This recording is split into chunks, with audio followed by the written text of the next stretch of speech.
Salam uşaqlar, necəsiz? Bizim bugünkü dərsimiz həyat bilgisi 1-ci sinif 17-ci dərs yanlış davranışlar olacaqdı uşaqlar. Yanlış davranışı bəli, heç birimiz bəyənmirik. Kobudluq, nəzakətsiz davranışlar məhz yanlış davranışlara aiddir. Şəkildə gördüklərinizi deyir, danışın. Hansı uşaqlar yanlış davranırlar? Birinci şəklə baxırıq uşaqlar. Birinci şəkildə nə gördük? Heç bir səbəbi bəlli olmadan bir uşaq digərinə təpik, o biri də bir-birinə yumruq atır. İkinci şəklə baxırıq.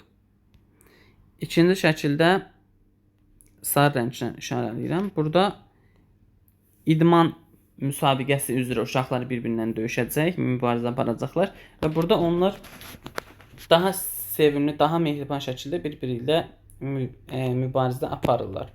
Təbii ki, birinci hərəkət daha pis, ikinci şəkil isə, yəni ikinci hərəkət isə daha yaxşı bir şəkil hesab edilir.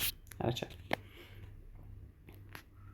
Başqa hansı yanlış davranışlardan danışa bilərsiniz? Yanlış davranışlar biraz belə deyim, düzgün olmayan nalayiq ifadələr işlətmək, bu söyüş tərzi ifadələr ola bilər. Qətiyyən bu şeylərdən uzaq olmaq lazımdır. Sonra ucadan danışmaq, bu yanlış davranışlardan biridir. Çünki kimisi narahat ola bilər. Musiqini ucadan dinləmək, sonra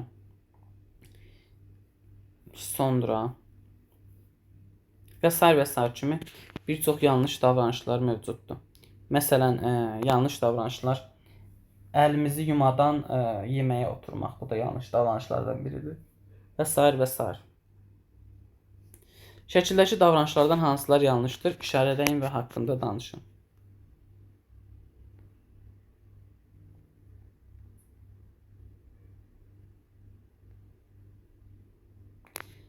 Gəlin baxaq uşaqlar. Meşədə tonqal qalamaq olmaz. Bu birinci yanlış. Çünki meşə ağaclardan ibarətdir və ağaclarda alov qalamaq, yəni tonqal qalamaq bütün meşənin məhv olmasına gətirib çıxardır. İkincisi, hər hansı bir quşun yuvasını dağıtmaq və yaxud da onun yumurtasını götürmək qətiyyən olmaz. Çünki o da bir canlıdır və belə deyim, bu olmaz. Çünki onun içərisindən yumurtalardan məhz digər bala quşlar çıxacaq. Olmaz. Digər heyvanın ölümünə səbəb olmaz. Üçüncüsündə əslində burada bir yanlış davranış yoxdur uşaqlar. Amma belə bir yanlışlıq ola bilər. Piyada keçidini keçərkən balaca nənə və digər nəvələrini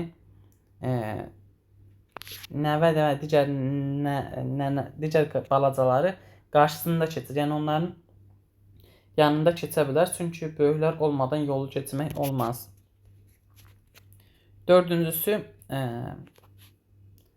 şüşəni dənizə atmağa çalışan, daha doğrusu çaya, gölə atmaq istəyən bir şəxs demişdik ki, butulka tərzi, şüşə tərzi, plastik tərzi qabların heç birini suya atmaq olmaz. Belə. Sizcə oğlan nə üçün belə etdi? Baxaq. Səhər oturmuş ağac üstündə bir quş, bir uşaq əlində daş gəlirdi yavaş-yavaş. İstədi kola atsın, kola yatsın, daşı o quşa atsın. Quş ucaltdı səsini, oxudu nəğməsini. Gülümsünüb bu zaman daşı gizlətdi oğlan. Sizcə oğlan nə üçün belə etdi? Tam olaraq başa düşmədim. Bir dəqiqə. Aha. Bizdən soruşur ki, yəni uşaq niyə əvvəlcə daş atmaq istəyirdi, sonradan əlindəki daşı gizlətdi. Birincisi uşaqlar, uşaq ola bilər ki, bu gözəl quşu vurmaq, ilk öncə oynamaq istəyib, daş atmaq istəyib. Təbii ki, bu yanlış düşüncədir, yanlış oynama üsuludur. Sonradan onun səsini, görünüşünü bəyənib, ola bilər ki, onun balalarını orada görmüş ola bilər və sonradan mərhəmət hissi yarana bilər və beləliklə quşa daş atmaqdan vaz keçmiş ola bilər. Belə. Etdiyiniz yanlış davranışı kağıza yazın və yoldaşlarınıza deyin. Müəllimin verdiyi tapşırığı yerinə yetirməsəniz ona nə cavab verərsiniz? Mən şəxsən yazmasam müəllimə, Bunu yaza bilmədim və yaxud vaxtım olmadı və yaxud çatdıra bilmədim. Mənə əlavə bir gündən möhlət istəyərəm və növbəti həmin gün o dərsimi yazaram və səhərsi gün yenidən müəllimə göstərərəm. Belə.